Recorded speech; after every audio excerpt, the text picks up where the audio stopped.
حتیٰ کہ باپ اور بھائی کے سامنے بھی نہ کھلنا چاہیے، اور عورت کو ایسا باریک یا چست لباس بھی نہ پہننا چاہیے جس سے بدن اندر سے جھلکے یا بدن کی ساخت نمایاں ہو۔ حضرت عائشہ رضی اللہ عنہ کی روایت ہے کہ ان کی بہن حضرت اسماء بنت ابی بکر رسول اللہ صلی اللہ علیہ وسلم کے سامنے آئیں اور وہ باریک کپڑے پہنے ہوئے تھیں۔ حضور صلی اللہ علیہ وسلم نے فوراً منہ پھیر لیا اور فرمایا، اسماء، جب عورت بالغ ہو جائے تو جائز نہیں ہے کہ منہ اور ہاتھ کے سوا اس کے جسم کا کوئی حصہ نظر آئے۔ ابو داؤد۔ اسی قسم کا ایک اور واقعہ ابن جریر نے حضرت عائشہ سے روایت کیا ہے کہ ان کے ہاں ان کے اخیافی بھائی عبداللہ بن طفیل کی صاحبزادی آئی ہوئی تھی۔ رسول اللہ صلی اللہ علیہ وسلم گھر میں تشریف لائے تو انہیں دیکھ کر منہ پھیر لیا۔ حضرت عائشہ نے عرض کیا، یا رسول اللہ، یہ میری بھتیجی ہے۔ آپ نے فرمایا، جب عورت بالغ ہو جائے تو اس کے لیے حلال نہیں ہے کہ وہ ظاہر کرے اپنے منہ کے سوا اور اپنے ہاتھ کے سوا، اور ہاتھ کی حد آپ نے خود اپنی کلائی پر ہاتھ رکھ کر اس طرح بتائی کہ آپ کی مٹھی اور ہتھیلی کے درمیان صرف ایک مٹھی کی جگہ اور باقی تھی۔ اس معاملے میں صرف اتنی رعایت ہے کہ اپنے محرم رشتہ داروں مثلا باپ، بھائی وغیرہ کے سامنے عورت اپنے جسم کا اتنا حصہ کھول سکتی ہے جسے گھر کا کام کاج کرتے ہوئے کھولنے کی ضرورت پیش آتی ہے، جیسے آٹا گوندتے ہوئے آستینے اوپر چڑھا لینا یا گھر کا فرش دھوتے ہوئے پائچے کچھ اوپر کر لینا۔ اور عورت کے لیے عورت کے سطر کے حدود وہی ہیں جو مرد کے لیے مرد کے سطر کے ہیں، یعنی ناف اور گھٹنے کے درمیان کا حصہ۔ اس کا یہ مطلب نہیں ہے کہ عورتوں کے سامنے عورت نیم برہ نہ رہے، بلکہ مطلب صرف یہ ہے کہ ناف اور گھٹنے کے درمیان کا حصہ ڈھانکنا فرض ہے اور دوسرے حصوں کا ڈھانکنا فرض نہیں ہے۔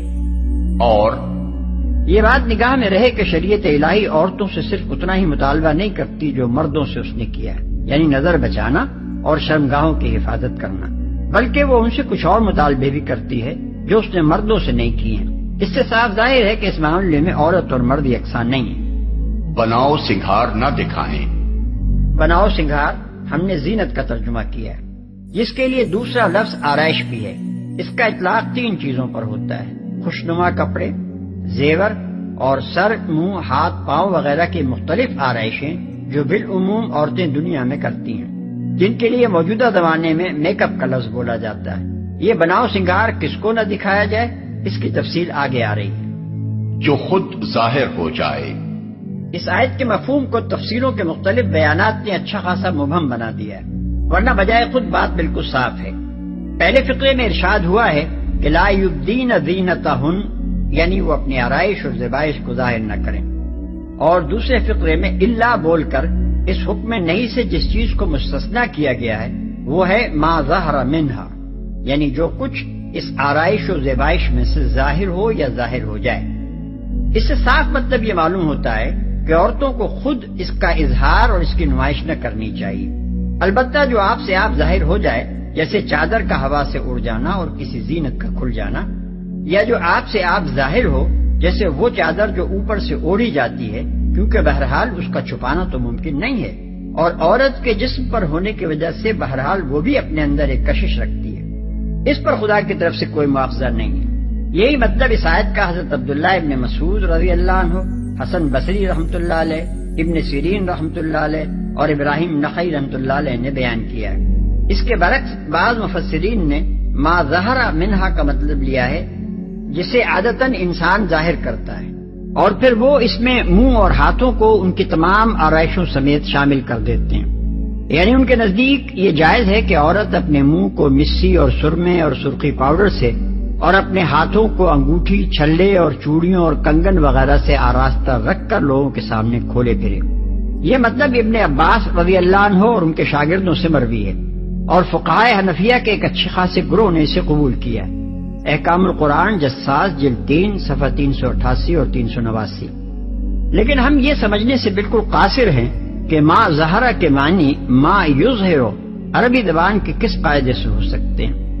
ظاہر ہونے اور ظاہر کرنے میں کھلا ہوا فرق ہے، اور ہم دیکھتے ہیں کہ قرآن صریح طور پر ظاہر کرنے سے روک کر ظاہر ہونے کے معاملے میں رخصت دے رہا ہے۔ اس رخصت کو ظاہر کرنے کی حد تک وسیع کرنا قرآن کے بھی خلاف ہے اور ان روایات کے بھی خلاف جن سے ثابت ہوتا ہے کہ عہد نبوی میں حکم حجاب آ جانے کے بعد عورتیں کھلے منہ نہیں پھرتی تھیں، اور حکم حجاب میں منہ کا پردہ شامل تھا، اور احرام کے سوا دوسری تمام حالتوں میں نقاب کو عورتوں کے لباس کا ایک جز بنا دیا گیا تھا۔ پھر اس سے بھی زیادہ قابل تعجب بات یہ ہے کہ اس رخصت کے حق میں دلیل کے طور پر یہ بات پیش کی جاتی ہے کہ منہ اور ہاتھ عورت کے سطر میں داخل نہیں ہیں، حالانکہ سطر اور حجاب میں زمین و آسمان کا فرق ہے۔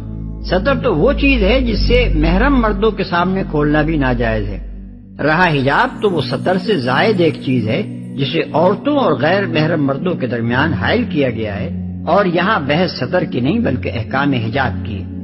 اوڑھنیوں کے آنچل ڈالے رہیں۔ زمانہ جاہلیت میں عورتیں سروں پر ایک طرح کے کساوے سے باندھے رکھتی تھیں جن کی گرہ جوڑے کی طرح پیچھے چوٹی پر لگائی جاتی تھی۔ سامنے گریبان کا ایک حصہ کھلا رہتا تھا جس سے گلا اور سینے کا بالائی حصہ صاف نمایاں ہوتا تھا۔ چھاتیوں پر قمیص کے سوا اور کوئی چیز نہ ہوتی تھی اور پیچھے دو دو تین تین چوٹیاں لہراتی رہتی تھیں۔ تفسیر کشاف جلد 2 صفحہ 90، ابن کثیر جلد 3 صفحہ 283 اور 284۔ اس آیت کے نزول کے بعد مسلمان عورتوں میں دوپٹہ رائج کیا گیا، جس کا مقصد یہ نہیں تھا کہ آج کل کی صاحبزادیوں کی طرح بس اسے بل دے کر گلے کا ہار بنا لیا جائے، بلکہ یہ تھا کہ اسے اوڑھ کر سر، کمر، سینہ سب اچھی طرح ڈھانک لیے جائیں۔ اہل ایمان خواتین نے قرآن کا یہ حکم سنتے ہی فوراً جس طرح اس کی تعمیل کی، اس کی تعریف کرتے ہوئے حضرت عائشہ رضی اللہ عنہا فرماتی ہیں کہ جب سورہ نور نازل ہوئی تو رسول اللہ صلی اللہ علیہ وسلم سے اس کو سن کر لوگ اپنے گھروں کی طرف پلٹے اور جا کر انہوں نے اپنی بیویوں اور بیٹیوں بہنوں کو اس کی آیات سنائی۔ انصار کی عورتوں میں سے کوئی ایسی نہ تھی جو آیت وَلْيَضْرِبْنَ بِخُمُرِهِنَّ عَلَى جُيُوبِهِنَّ کے الفاظ سن کر اپنی جگہ بیٹھی رہ گئی ہو۔ ہر ایک اٹھی اور کسی نے اپنا کمر پٹا کھول کر اور کسی نے چادر اٹھا کر فوراً اس کا دوپٹہ بنایا اور اوڑھ لیا۔ دوسرے روز صبح کی نماز کے وقت جتنی عورتیں مسجد نبوی میں حاضر ہوئیں سب دوپٹے اوڑھے ہوئے تھیں۔ اسی سلسلے کی ایک اور روایت میں حضرت عائشہ رضی اللہ عنہا مزید یہ تفصیل بتاتی ہیں کہ عورتوں نے باریک کپڑے چھوڑ کر اپنے موٹے موٹے کپڑے چھانٹے اور ان کے دوپٹے بنائے۔ ابن کثیر جلد 3 صفحہ 284، ابو داؤد کتاب اللباس۔ یہ بات کہ دوپٹہ باریک کپڑے کا نہ ہونا چاہیے، ان احکام کے مزاج اور مقصد پر غور کرنے سے خود ہی آدمی کی سمجھ میں آ جاتی ہے۔ چنانچہ انصار کی خواتین نے حکم سنتے ہی سمجھ لیا تھا کہ اس کا منشا کس طرح کے کپڑے کا دوپٹہ بنانے سے پورا ہو سکتا ہے، لیکن صاحب شریعت صلی اللہ علیہ وسلم نے اس بات کو بھی صرف لوگوں کے فہم پر نہیں چھوڑ دیا بلکہ خود اس کی تصریح فرما دی۔ وہی عقل بھی کہتے ہیں کہ نبی صلی اللہ علیہ وسلم کے پاس مصر کی بنی ہوئی باریک ململ یعنی قباتی آئی، آپ نے اس میں سے ایک ٹکڑا مجھے دیا اور فرمایا ایک حصہ پھاڑ کر اپنا کرتا بنا لو اور ایک حصہ اپنی بیوی کو دوپٹہ بنانے کے لیے دے دو، مگر ان سے کہہ دینا کہ اس کے نیچے ایک اور کپڑا لگا لیں تاکہ جسم کی ساخت اندر سے نہ جھلکے۔ ابو داؤد کتاب اللباس۔ مگر ان لوگوں کے سامنے، یعنی جس حلقے میں ایک عورت اپنی پوری زینت کے ساتھ آزادی سے رہ سکتی ہے وہ ان لوگوں پر مشتمل ہے۔ اس حلقے سے باہر جو لوگ بھی ہیں خواہ رشتہ دار ہوں یا اجنبی، بہرحال ایک عورت کے لیے جائز نہیں ہے کہ وہ ان کے سامنے زیب و زینت کے ساتھ آئے۔ وَلَا يُبْدِينَ زِينَتَهُنَّ إِلَّا مَا ظَهَرَ مِنْهَا کے فقرے میں جو حکم دیا گیا تھا اس کا مطلب یہاں کھول دیا گیا ہے کہ اس محدود حلقے سے باہر جو لوگ بھی ہوں ان کے سامنے ایک عورت کو اپنی آرائش قصدن یا بے پرواہی کے ساتھ خود نہ ظاہر کرنی چاہیے، البتہ جو ان کی کوشش کے باوجود یا ان کے ارادے کے بغیر ظاہر ہو جائے یا جس کا چھپانا ممکن نہ ہو وہ اللہ کے ہاں معاف ہے۔ شوہروں کے باپ، اصل میں لفظ آبا استعمال ہوا ہے جس کے مفہوم میں صرف باپ ہی نہیں بلکہ دادا پردادا اور نانا پرنانا بھی شامل ہے۔ لہذا ایک عورت اپنی ددیال اور ننیال اور اپنے شوہر کی ددیال اور ننیال کے ان سب بزرگوں کے سامنے اسی طرح آ سکتی ہے جس طرح اپنے والد اور خسر کے سامنے آ سکتی ہے۔ شوہروں کے بیٹے، بیٹوں میں پوتے پرپوتے اور نواسے پرنواسے سب شامل ہیں اور اس معاملے میں سگے سوتیلے کا کوئی فرق نہیں ہے۔ اپنے سوتیلے بچوں کی اولاد کے سامنے عورت اسی طرح آزادی کے ساتھ اظہار زینت کر سکتی ہے جس طرح خود اپنی اولاد اور اولاد کی اولاد کے سامنے کر سکتی ہے۔ بھائی، بھائیوں میں سگے اور سوتیلے اور ماں جائے بھائی سب شامل ہیں۔ بھائیوں کے بیٹے، بھائی بہنوں کے بیٹوں سے مراد تینوں قسم کے بھائی بہنوں کی اولاد ہے، یعنی ان کے پوتے پرپوتے اور نواسے پرنواسے سب اس میں شامل ہیں۔ بہنوں کے بیٹے، یہاں چونکہ رشتہ داروں کا حلقہ ختم ہو رہا ہے اور آگے غیر رشتہ داروں کا ذکر ہے، اس لیے آگے بڑھنے سے پہلے 3 مسائل کو اچھی طرح سمجھ لیجیے، کیونکہ ان کو نہ سمجھنے سے متعدد الجھنیں واقع ہوتی ہیں۔ پہلا مسئلہ یہ ہے کہ بعض لوگ اظہار زینت کی آزادی کو صرف ان رشتہ داروں تک محدود سمجھتے ہیں جن کا نام یہاں لیا گیا ہے، باقی سب لوگوں کو، حتیٰ کہ سگے چچا اور سگے ماموں تک کو ان رشتہ داروں میں شمار کرتے ہیں جن سے پردہ کیا جانا چاہیے، اور دلیل یہ دیتے ہیں کہ ان کا نام قرآن میں نہیں لیا گیا ہے، لیکن یہ بات صحیح نہیں ہے۔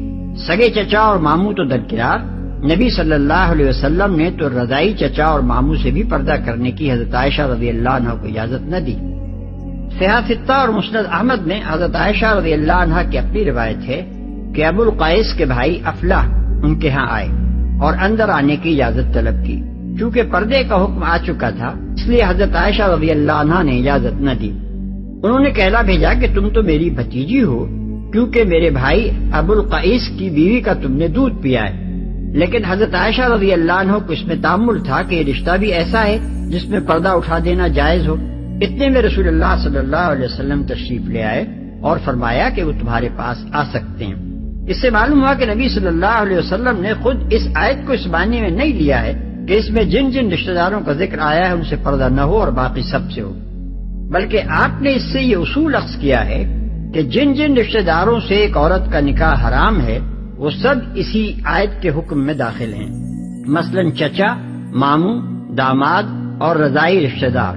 تابعین میں سے حضرت حسن بصری رحمۃ اللہ علیہ نے بھی یہی رائے ظاہر کی ہے، اور اسی کی تائید علامہ ابو بکر جساس رحمۃ اللہ علیہ نے احکام القرآن میں فرمائی ہے، جلد 3 صفحہ 390۔ دوسرا مسئلہ یہ ہے کہ جن رشتہ داروں سے ابدی حرمت کا رشتہ نہ ہو، یعنی جن سے ایک کنواری یا بیوہ عورت کا نکاح جائز ہو، وہ نہ تو محرم رشتہ داروں کے حکم میں ہیں کہ عورتیں بے تکلف ان کے سامنے اپنی زینت کے ساتھ آئیں، اور نہ بالکل اجنبیوں کے حکم میں کہ عورتیں ان سے ویسا ہی مکمل پردہ کریں جیسا غیر سے کیا جاتا ہے۔ ان دونوں انتہاؤں کے درمیان ٹھیک کیا رویہ ہونا چاہیے، یہ شریعت میں متعین نہیں کیا گیا ہے، کیونکہ اس کا تعین ہو نہیں سکتا۔ اس کے حدود مختلف رشتہ داروں کے معاملے میں ان کے رشتے، ان کی عمر، عورت کی عمر، خاندانی تعلقات و روابط اور فریقین کے حالات، مثلا مکان کا مشترک ہونا یا الگ الگ مکانوں میں رہنا کے لحاظ سے لامحالہ مختلف ہوں گے اور ہونے چاہیے۔ اس معاملے میں نبی صلی اللہ علیہ وسلم کا اپنا طرز عمل جو کچھ تھا، اس سے ہم کو یہی رہنمائی ملتی ہے۔ بکثرت احادیث سے ثابت ہے کہ حضرت اسماء رضی اللہ عنہا بنت ابی بکر، جو نبی صلی اللہ علیہ وسلم کی سالی تھی، آپ کے سامنے ہوتی تھی اور آخر وقت تک آپ کے اور ان کے درمیان کم از کم چہرے اور ہاتھوں کی حد تک کوئی پردہ نہ تھا۔ حجت الوداع نبی صلی اللہ علیہ وسلم کی وفات سے صرف چند مہینے پہلے کا واقعہ ہے، اور اس وقت بھی یہی حالت قائم تھی، ملاحظہ ہو ابو داؤد کتاب الحج۔ اسی طرح حضرت ام ہانی رضی اللہ عنہا، جو ابو طالب کی صاحبزادی اور نبی صلی اللہ علیہ وسلم کی چچازاد بہن تھی، آخر وقت تک حضور صلی اللہ علیہ وسلم کے سامنے ہوتی رہیں، اور کم از کم منہ اور چہرے کا پردہ انہوں نے آپ سے کبھی نہیں کیا۔ فتح مکہ کے موقع کا ایک واقعہ وہ خود بیان کرتی ہیں جس سے اس کا ثبوت ملتا ہے، ملاحظہ ہو ابو داؤد۔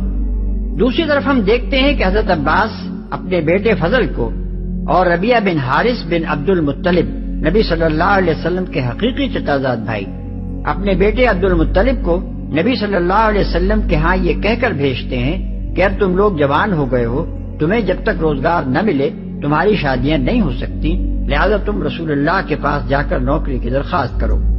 یہ دونوں حضرت زینب کے مکان پر حضور کی خدمت میں حاضر ہوتے ہیں۔ حضرت زینب فضل کی حقیقی پھوپھی زاد بہن ہے، اور عبد المطلب بن ربیعہ کے والد سے بھی ان کا وہی رشتہ ہے جو فضل سے، لیکن وہ ان دونوں کے سامنے نہیں ہوتی، اور حضور صلی اللہ علیہ وسلم کی موجودگی میں ان کے ساتھ پردے کے پیچھے سے بات کرتی ہیں۔ ابو داؤد کتاب الخراج۔ ان دونوں قسم کے واقعات کو ملا کر دیکھا جائے تو مسئلے کی صورت وہی کچھ سمجھ میں آتی ہے جو اوپر ہم بیان کر آئے ہیں۔ تیسرا مسئلہ یہ ہے کہ جہاں رشتے میں شبہ پڑ جائے وہاں محرم رشتہ دار سے بھی احتیاطاً پردہ کرنا چاہیے۔ بخاری، مسلم اور ابو داؤد میں ہے کہ حضرت سودا رضی اللہ عنہا ام المؤمنین کا ایک بھائی لونڈی زادہ تھا، یعنی ان کے باپ کی لونڈی کے بطن سے تھا۔ اس کے متعلق حضرت سعد ابن ابی وقاص رضی اللہ عنہ کو ان کے بھائی عتبہ نے وصیت کی کہ اس لڑکے کو اپنا بھتیجا سمجھ کر اس کی سرپرستی کرنا، کیونکہ وہ دراصل میرے نطفے سے ہے۔ یہ مقدمہ نبی صلی اللہ علیہ وسلم کے پاس آیا تو آپ نے حضرت سعد رضی اللہ عنہ کا دعویٰ یہ کہہ کر خارج کر دیا کہ بیٹا اس کا جس کے بستر پر وہ پیدا ہوا، رہا زانی تو اس کے حصے میں کنکر پتھر۔ لیکن ساتھ ہی آپ نے حضرت سودا سے فرمایا کہ اس لڑکے سے پردہ کرنا، کیونکہ یہ اطمینان نہ رہا تھا کہ وہ واقعی ان کا بھائی ہے۔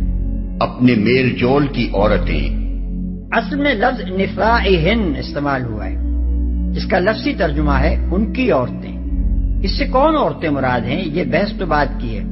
سب سے پہلے جو بات قابل غور اور قابل توجہ ہے وہ یہ ہے کہ محض عورتوں النساء کا لفظ استعمال نہیں کیا، جس سے مسلمان عورت کے لیے تمام عورتوں اور ہر قسم کی عورتوں کے سامنے بے پردہ ہونا اور اظہار زینت کرنا جائز ہو جاتا، بلکہ نسائہن کہہ کر عورتوں کے ساتھ اس کی آزادی کو بہرحال ایک خاص دائرے تک محدود کر دیا ہے، قطع نظر اس سے کہ وہ دائرہ کوئی سا ہو۔ اب رہا یہ سوال کہ یہ کون سا دائرہ ہے اور وہ کون عورتیں ہیں جن پر لفظ نسائہن کا اطلاق ہوتا ہے، اس میں فقہاء اور مفسرین کے اقوال مختلف ہیں۔ ایک گروہ کہتا ہے کہ اس سے مراد صرف مسلمان عورتیں ہیں، غیر مسلم عورتیں خواہ وہ ذمی ہوں یا کسی اور قسم کی، ان سے مسلمان عورتوں کو اسی طرح پردہ کرنا چاہیے جس طرح مردوں سے کیا جاتا ہے۔ ابن عباس رضی اللہ عنہ، مجاہد اور ابن جریح کی یہی رائے، اور یہ لوگ اپنی تائید میں یہ واقعہ بھی پیش کرتے ہیں کہ حضرت عمر رضی اللہ عنہ نے حضرت ابو عبیدہ رضی اللہ عنہ کو لکھا، میں نے سنا ہے کہ مسلمانوں کی بعض عورتیں غیر مسلم عورتوں کے ساتھ حماموں میں جانے لگی ہیں، حالانکہ جو عورت اللہ اور یوم آخر پر ایمان رکھتی ہو اس کے لیے حلال نہیں ہے کہ اس کے جسم پر اس کے اہل ملت کے سوا کسی اور کی نظر پڑے۔ یہ خط جب حضرت ابو عبیدہ رضی اللہ عنہ کو ملا تو وہ ایک دم گھبرا کر کھڑے ہو گئے اور کہنے لگے، خدایا جو مسلمان عورت بحث گوری ہونے کے لیے ان حماموں میں جائے اس کا منہ آخرت میں کالا ہو جائے۔ ابن جریر، بیہقی، ابن کثیر۔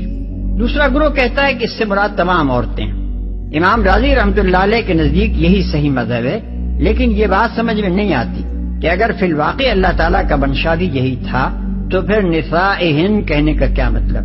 اس صورت میں تو محض النساء کہنا چاہیے تھا۔ تیسری رائے یہ ہے، اور یہی معقول بھی ہے اور قرآن کے الفاظ سے قریب تر بھی، کہ اس سے دراصل ان کے میل جول کی عورتیں، ان کی جانی بوجھی عورتیں، ان سے تعلقات رکھنے والی اور ان کے کام کاج میں حصہ لینے والی عورتیں مراد ہیں، خواہ وہ مسلم ہوں یا غیر مسلم، اور مقصود ان عورتوں کو اس دائرے سے خارج کرنا ہے جو یا تو اجنبی ہو کہ ان کے اخلاق و تہذیب کا حال معلوم نہ ہو، یا جن کے ظاہری حالات مشتبہ ہوں اور ان پر اعتماد نہ کیا جا سکے۔ اس رائے کی تائید ان صحیح احادیث سے بھی ہوتی ہے جن میں نبی صلی اللہ علیہ وسلم کے ازواج مطہرات کے پاس ذمی عورتوں کی حاضری کا ذکر آتا ہے۔ اس معاملے میں اصل چیز جس کا لحاظ کیا جائے گا وہ مذہبی اختلاف نہیں بلکہ اخلاقی حالت ہے۔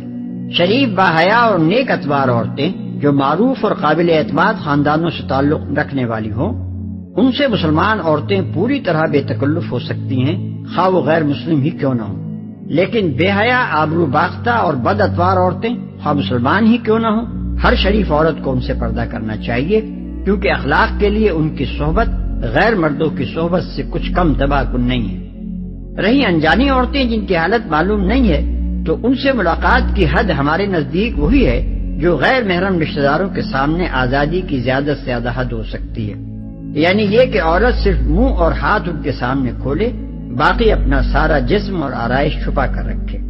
اپنے مملوک، اس حکم کا مطلب سمجھنے میں بھی فقہا کے درمیان اختلاف واقع ہوا ہے۔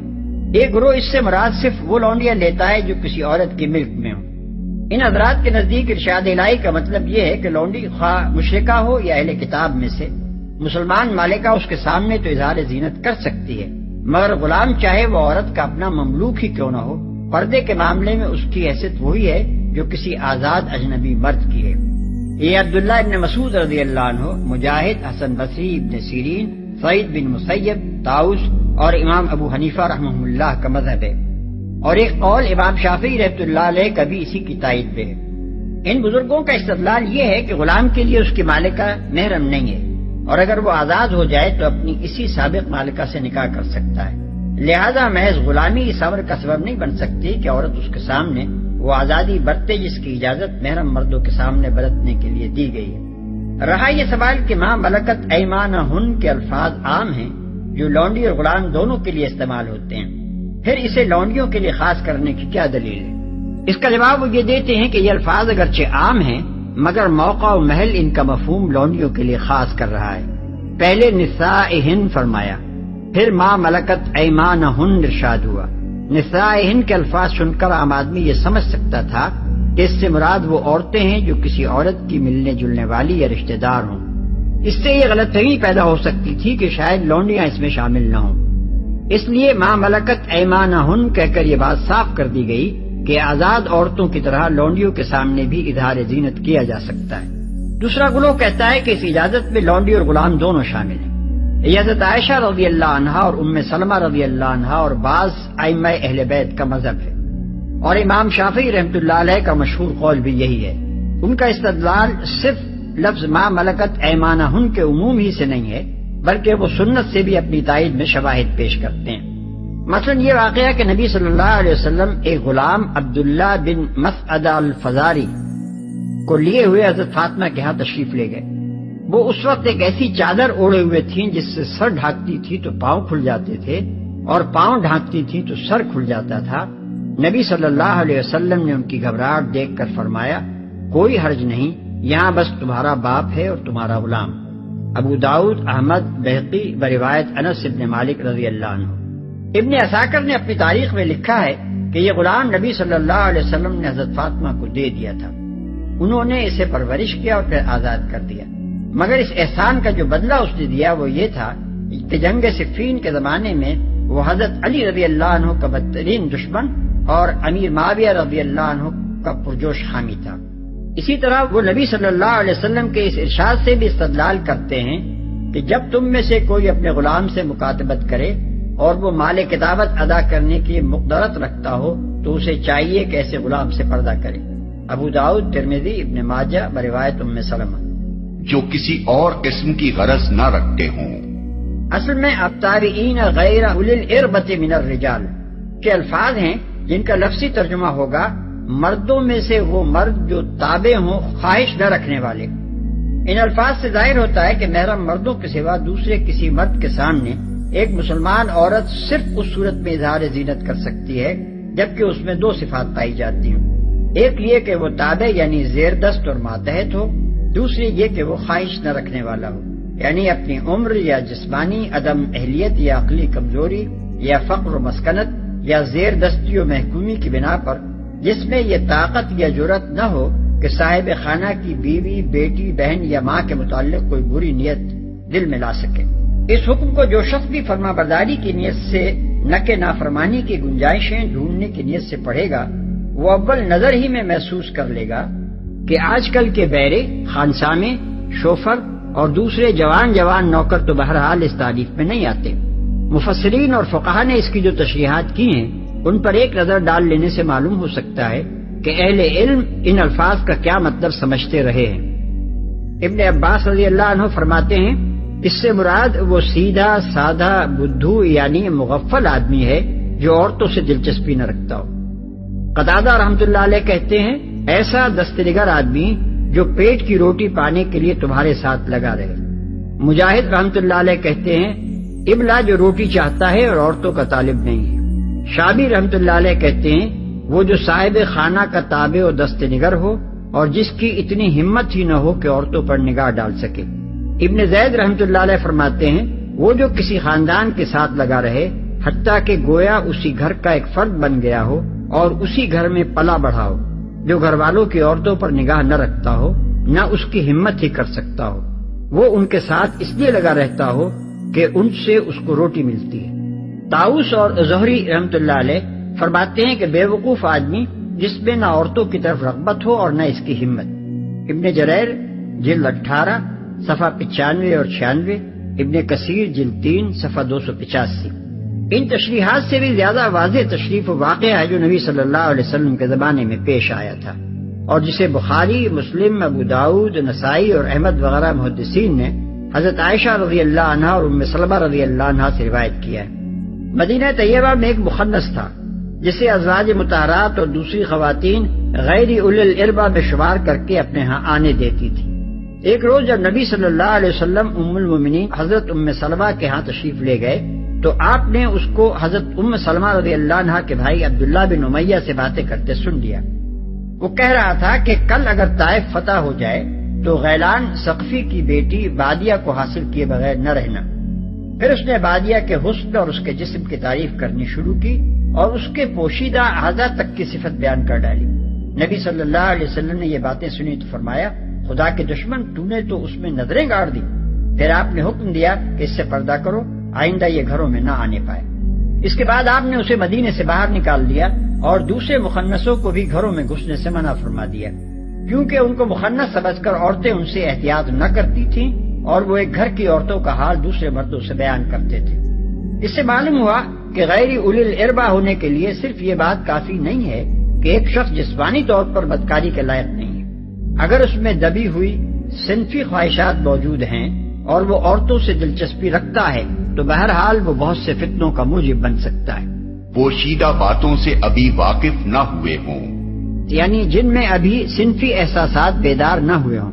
یہ تعریف زیادہ سے زیادہ 10-12 برس کی عمر تک کے لڑکوں پر صادق آ سکتی ہے۔ اس سے زیادہ عمر کے لڑکے اگرچہ نابالغ ہوں مگر ان میں صنفی احساسات بیدار ہونا شروع ہو جاتے ہیں۔ اس کا لوگوں کو علم ہو جائے۔ نبی صلی اللہ علیہ وسلم نے اس حکم کو صرف زیوروں کی جھنکار تک محدود نہیں رکھا ہے، بلکہ اس سے یہ اصول اخذ فرمایا ہے کہ نگاہ کے سوا دوسرے حواس کو مشتعل کرنے والی چیزیں بھی اس مقصد کے خلاف ہیں جس کے لیے اللہ تعالیٰ نے عورتوں کو اظہار زینت سے منع فرمایا ہے۔ چنانچہ آپ نے عورتوں کو حکم دیا کہ خوشبو لگا کر باہر نہ نکلیں۔ حضرت ابو ہریرہ رضی اللہ عنہ کی روایت ہے کہ حضور صلی اللہ علیہ وسلم نے فرمایا، اللہ کی بندیوں کو اللہ کی مسجدوں میں آنے سے منع نہ کرو مگر وہ خوشبو لگا کر نہ آئیں۔ ابو داؤد، احمد۔ اسی مضمون کی ایک دوسری حدیث میں ہے کہ ایک عورت مسجد سے نکل کر جا رہی تھی کہ حضرت ابو ہریرہ رضی اللہ عنہ اس کے پاس سے گزرے اور انہوں نے محسوس کیا کہ وہ خوشبو لگائے ہوئے ہے۔ انہوں نے اسے روک کر پوچھا، اے خدائے جبار کی بندی، کیا تو مسجد سے آ رہی ہے؟ اس نے کہا ہاں۔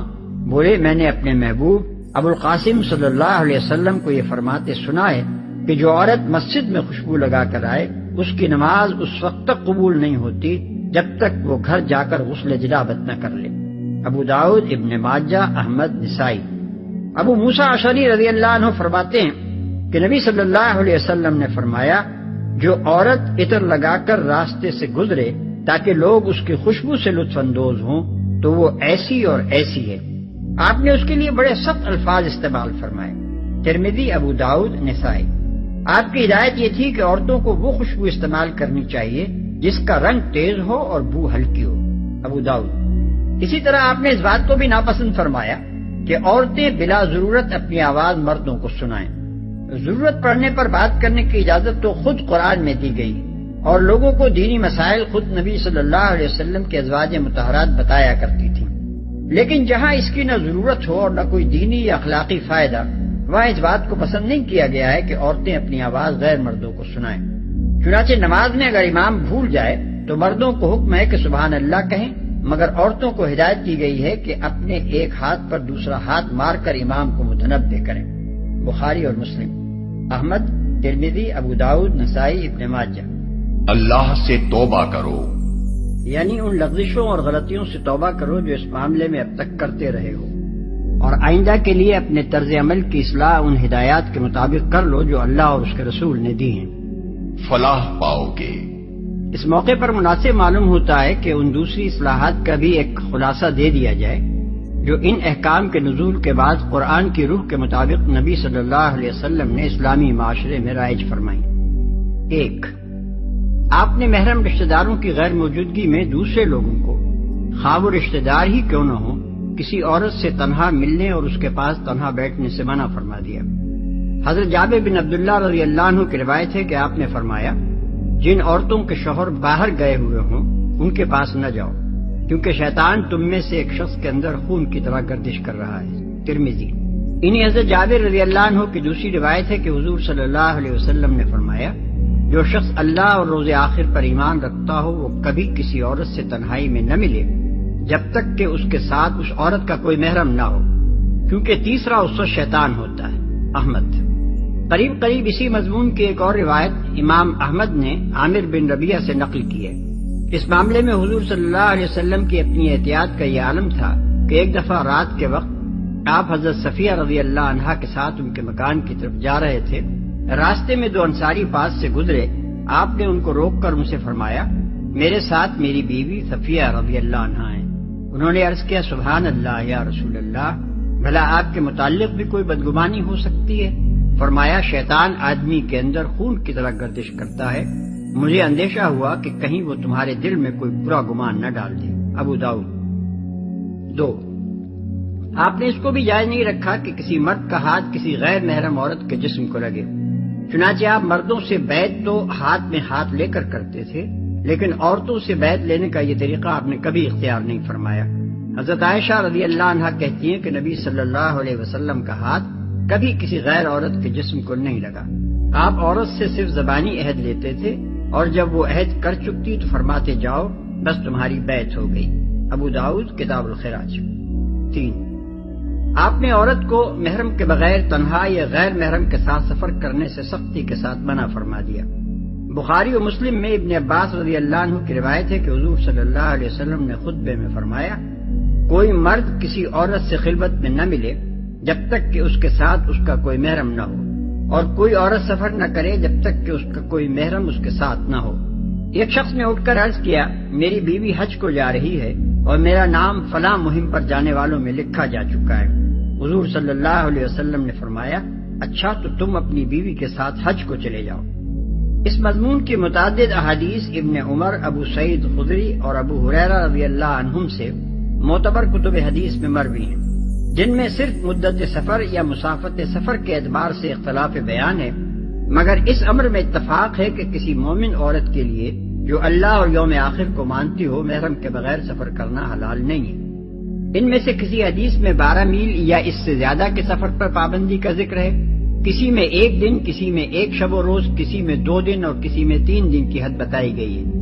لیکن یہ اختلاف ان احادیث کو نہ تو ساقط الاعتبار بنا دیتا ہے اور نہ اس کی وجہ سے یہی ضروری ہے کہ ہم ان میں سے کسی ایک روایت کو دوسری روایتوں پر ترجیح دے کر اس حد کو قانونی مقدار قرار دینے کی کوشش کریں جو اس روایت میں بیان ہوئی ہو۔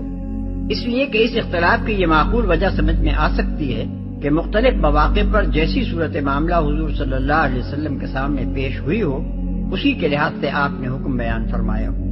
مثلا کوئی عورت 3 دن کی مسافت پر جا رہی ہو اور آپ نے اسے محرم کے بغیر جانے سے منع فرمایا ہو، اور کوئی 1 دن کی مسافت پر جا رہی ہو اور آپ نے اسے بھی روک دیا ہو۔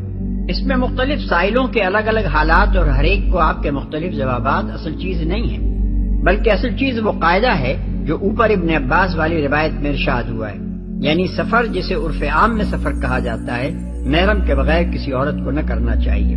4، آپ نے عورتوں اور مردوں کے اختلاط کو روکنے کی عملاً بھی کوشش فرمائی اور قولاً بھی اس سے منع فرمایا۔ اسلامی زندگی میں جمعہ اور جماعت کی جو اہمیت ہے کسی صاحب علم سے پوشیدہ نہیں۔ جمعے کو اللہ نے خود فرض کیا ہے اور نماز باجماعت کی اہمیت کا اس سے اندازہ کیا جا سکتا ہے کہ اگر کوئی شخص بلا عذر مسجد میں حاضر نہ ہو اور اپنے گھر میں نماز پڑھے تو نبی صلی اللہ علیہ وسلم کے قول کے مطابق اس کی نماز مقبول ہی نہیں ہوتی۔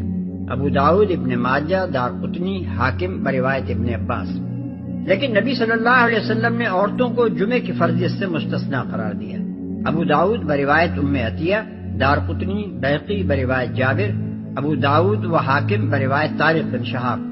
اور نماز باجماعت میں عورتوں کی شرکت نہ صرف یہ کہ لازم نہیں رکھی بلکہ اس کی اجازت ان الفاظ میں دی کہ اگر وہ آنا چاہیں تو انہیں روکو نہیں۔ پھر اس کے ساتھ یہ تصریح بھی فرما دی کہ ان کے لیے گھر کی نماز مسجد کی نماز سے افضل ہے۔ ابن عمر رضی اللہ عنہ اور ابو ہریرہ رضی اللہ عنہ کی روایت ہے کہ حضور صلی اللہ علیہ وسلم نے فرمایا، اللہ کی بندیوں کو اللہ کی مسجدوں میں آنے سے منع نہ کرو۔ ابو داؤد۔ دوسری روایات ابن عمر رضی اللہ عنہ سے ان الفاظ اور ان سے ملتے جلتے الفاظ میں ہیں، عورتوں کو رات کے وقت مسجدوں میں آنے کی اجازت دو۔ بخاری، مسلم، ترمذی، نسائی، ابو داؤد۔ اور ایک روایت ان الفاظ میں ہے کہ اپنی عورتوں کو مسجدوں میں آنے سے روکو نہیں، اگرچہ ان کے گھر ان کے لیے زیادہ بہتر ہیں۔ احمد، ابو داؤد۔ ام حمید ساعدیہ کہتی ہیں کہ میں نے عرض کیا، یا رسول اللہ صلی اللہ علیہ وسلم، مجھے آپ کے پیچھے نماز پڑھنے کا بڑا شوق ہے۔ فرمایا، تمہارا اپنے کمرے میں نماز پڑھنا برآمدے میں پڑھنے سے بہتر ہے، اور تمہارا اپنے گھر میں نماز پڑھنا اپنے محلے کی مسجد میں پڑھنے سے بہتر ہے، اور تمہارا اپنے محلے کی مسجد میں نماز پڑھنا جامع مسجد میں پڑھنے سے بہتر ہے۔ احمد، طبرانی۔ قریب قریب اسی مضمون کی روایت ابو داؤد میں عبداللہ ابن مسعود رضی اللہ عنہ سے مروی ہے، اور حضرت ام سلمہ کی روایت میں نبی صلی اللہ علیہ وسلم کے الفاظ یہ ہیں عورتوں کے لیے بہترین مسجد ان کے گھروں کے اندرونی حصے ہیں، احمد طبرانی۔ لیکن حضرت عائشہ رضی اللہ عنہا دور بنی امیہ کی حالت دیکھ کر فرماتی ہیں کہ اگر نبی صلی اللہ علیہ وسلم عورتوں کی یہ رنگ ڈھنگ دیکھتے جو اب ہیں تو ان کا مسجدوں میں آنا اسی طرح بند فرما دیتے جس طرح بنی اسرائیل کی عورتوں کا آنا بند کیا گیا تھا۔ بخاری، مسلم، ابو داؤد۔ مسجد نبوی میں حضور صلی اللہ علیہ وسلم نے عورتوں کے داخل ہونے کے لیے ایک الگ دروازہ مخصوص کر دیا تھا، اور حضرت عمر رضی اللہ عنہ اپنے دور حکومت میں مردوں کو اس دروازے سے آنے جانے کی سخت ممانعت فرماتے تھے۔ ابو داؤد باب اعتزال النساء فی المساجد اور باب ما جاء فی خروج النساء الی المساجد۔ جماعت میں عورتوں کی صفیں مردوں سے پیچھے رکھی جاتی تھیں، اور نماز کے خاتمے پر حضور صلی اللہ علیہ وسلم سلام پھیرنے کے بعد کچھ دیر توقف فرماتے تھے تاکہ مردوں کے اٹھنے سے پہلے عورتیں اٹھ کر چلی جائیں۔ احمد و بخاری بروایت ام سلمہ۔ آپ صلی اللہ علیہ وسلم کا ارشاد تھا کہ مردوں کی بہترین صف سب سے آگے کی صف ہے اور بدترین صف سب سے پیچھے، یعنی عورتوں سے قریب کی صف، اور عورتوں کی بہترین صف سب سے پیچھے کی صف ہے اور بدترین صف سب سے آگے کی، یعنی مردوں سے قریب کی صف ہے۔ مسلم، ابو داؤد، ترمذی، نسائی، احمد۔ عیدین کی نماز میں عورتیں شریک ہوتی تھیں مگر ان کی جگہ مردوں سے الگ تھی، اور نبی صلی اللہ علیہ وسلم خطبے کے بعد عورتوں کی طرف جا کر ان کو الگ خطاب فرماتے تھے۔ ابو داؤد بروایت جابر بن عبداللہ، بخاری و مسلم بروایت ابن عباس۔ ایک مرتبہ مسجد نبوی کے باہر حضرت صلی اللہ علیہ وسلم نے دیکھا کہ راستے میں مرد اور عورت سب گڈمڈ ہو گئے۔ اس پر آپ نے عورتوں سے فرمایا، ٹھہر جاؤ، تمہارے لیے سڑک کے بیچ میں چلنا درست نہیں ہے، کنارے پر چلو۔ یہ ارشاد سنتے ہی عورتیں کنارے ہو کر دیواروں کے ساتھ ساتھ چلنے لگی۔ ابو داؤد۔ ان احکام سے صاف معلوم ہوتا ہے کہ عورتوں اور مردوں کی مخلوط مجلس اسلام کے مزاج سے کیسی سخت مغایرت رکھتی ہے۔ جو دین خدا کے گھر میں عبادت کے موقع پر بھی دونوں صنفوں کو خلطملط نہیں ہونے دیتا، اس کے متعلق کون تصور کر سکتا ہے کہ وہ کالجوں میں، دفتروں میں، کلبوں اور جلسوں میں اسی اختلاط کو جائز رکھے گا۔ 5، عورتوں کو اعتدال کے ساتھ بناؤ سگار کرنے کی آپ نے نہ صرف اجازت دی ہے بلکہ بسا اوقات خود اس کی ہدایت فرمائی ہے، مگر اس میں حد سے گزر جانے کو بڑی سختی کے ساتھ روکا ہے۔ اس زمانے میں جس قسم کے بناؤ سگار عرب کی عورتوں میں رائج تھے، ان میں سے حسب ذیل چیزوں کو آپ نے قابل لعنت اور سبب ہلاکت اقوام قرار دیا۔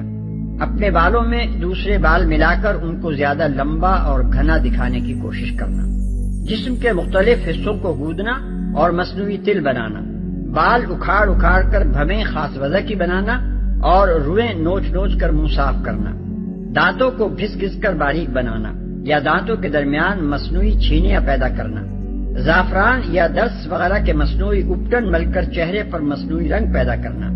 یہ احکام صحیح ستہ اور مسند احمد میں حضرت عائشہ، حضرت اسماء بنت ابی بکر، حضرت عبداللہ ابن مسعود، عبداللہ بن عمر، عبداللہ ابن عباس اور حضرت معاویہ سے معتبر سندوں کے ساتھ مروی ہیں۔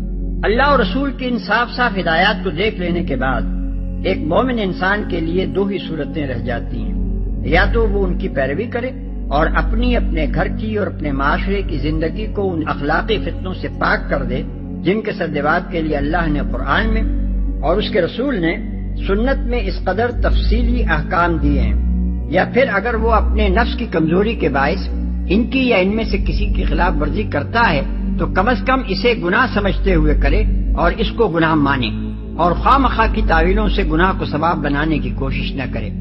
ان دونوں صورتوں کو چھوڑ کر جو لوگ قرآن و سنت کے صحیح احکام کے خلاف مغربی معاشرت کے طور طریقے اختیار کر لینے ہی پر اکتفا نہیں کرتے بلکہ پھر انہی کو عین اسلام ثابت کرنے کی کوشش شروع کر دیتے ہیں اور علانیہ دعوے کرتے پھرتے ہیں کہ اسلام میں سرے سے پردے کا حکم موجود ہی نہیں ہے، وہ گناہ اور نافرمانی پر جہالت اور منافقانہ ڈھٹائی کا اور اضافہ کر لیتے ہیں، جس کی قدر نہ دنیا میں کوئی شریف آدمی کر سکتا ہے نہ آخرت میں خدا سے اس کی امید کی جا سکتی ہے۔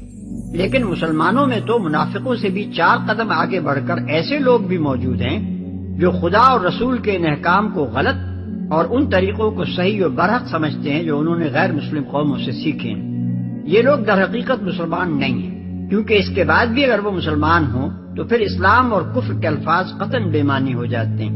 اگر یہ لوگ اپنے نام بدل دیتے اور علانیہ اسلام سے نکل جاتے تو ہم کم از کم ان کی اخلاقی جرأت کا اعتراف کرتے، لیکن ان کا حال یہ ہے کہ یہ خیالات رکھتے ہوئے بھی وہ مسلمان بنے پھرتے ہیں۔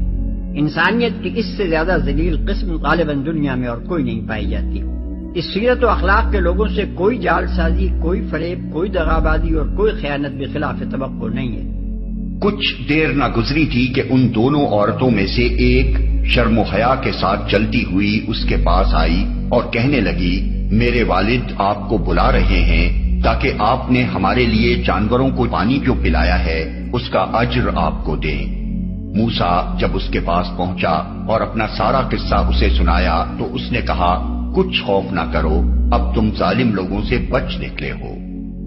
شرم و حیا کے ساتھ چلتی ہوئی اس کے پاس آئی۔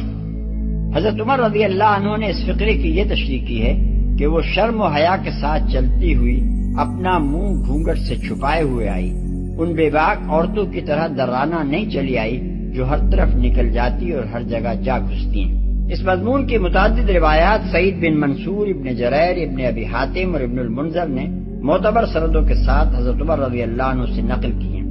اس سے صاف معلوم ہوتا ہے کہ صحابہ کرام رضوان اللہ تعالی علیہم اجمعین کے عہد میں حیاداری کا اسلامی تصور جو قرآن اور نبی صلی اللہ علیہ وسلم کی تعلیم و تربیت سے ان بزرگوں نے سمجھا تھا، چہرے کو اجنبیوں کے سامنے کھولے پھرنے اور گھر سے باہر بے باکانہ چلت پھرت دکھانے کے قطعاً خلاف تھا۔ حضرت عمر رضی اللہ عنہ صاف الفاظ میں یہاں چہرہ ڈھانکنے کو حیا کی علامت اور اسے اجانب کے سامنے کھولنے کو بے حیائی قرار دے رہے ہیں۔ اس کا اجر آپ کو دیں۔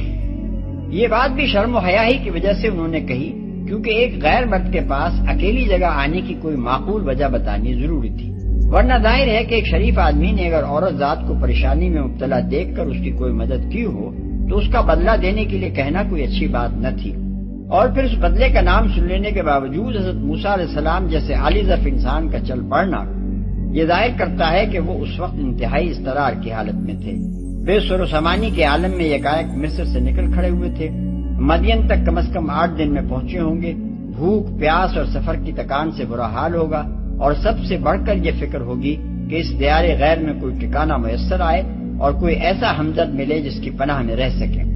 اسی مجبوری کی وجہ سے یہ لفظ سن لینے کے باوجود کہ اس ذرا سی خدمت کا اجر دینے کے لیے بلایا جا رہا ہے، حضرت موسیٰ علیہ السلام نے جانے میں تامل نہ کیا۔ انہوں نے خیال فرمایا ہوگا کہ خدا سے ابھی جو دعا میں نے مانگی ہے اسے پورا کرنے کا یہ سامان خدا ہی کی طرف سے ہوا ہے، اس لیے اب خوامخواہ خودداری کا مظاہرہ کر کے اپنے رب کے فراہم کردہ سامان میزبانی کو ٹھکرانا مناسب نہیں ہے۔